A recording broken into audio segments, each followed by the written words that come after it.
అనిల్ రావిపూడి ఏం చేసినా సరే చాలా డిఫరెంట్గా చేస్తాడు.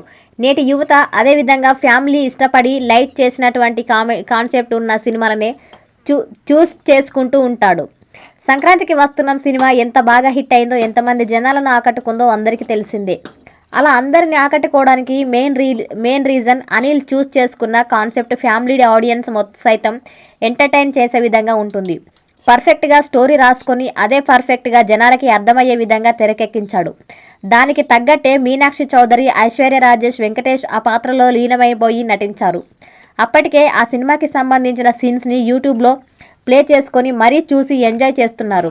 అంటే అనిల్ రావిపూడి డైరెక్షన్ ఎంత బాగుందో అర్థం చేసుకోవచ్చు. ప్రజెంట్ అనిల్ రావిపూడి చిరంజీవితో ఒక సినిమాను తెరకెక్కిస్తున్నాడు. ఈ సినిమాలో ఆల్మోస్ట్ 40% షూటింగ్ కంప్లీట్ అయినట్లు తెలుస్తుంది. నెక్స్ట్ షెడ్యూల్లో ఐటమ్ సాంగ్ కూడా చిత్రీకరించబోతున్నారట.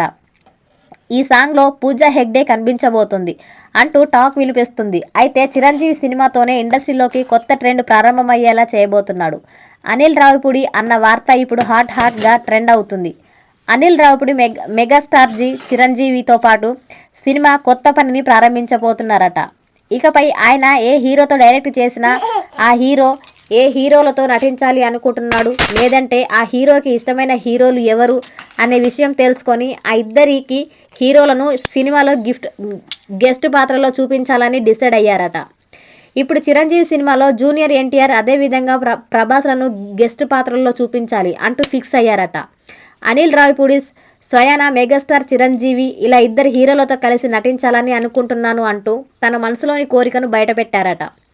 ఇక నెక్స్ట్ అనిల్ రావిపూడి తెరకెక్కించే సినిమాల హీరోలు అందరి విషయంలోనూ ఇదే కొత్త ట్రెండ్ కంటిన్యూ చేయబోతున్నాడు అంటూ కూడా సినీ వర్గాలలో న్యూస్ బాగా ట్రెండ్ అవుతుంది.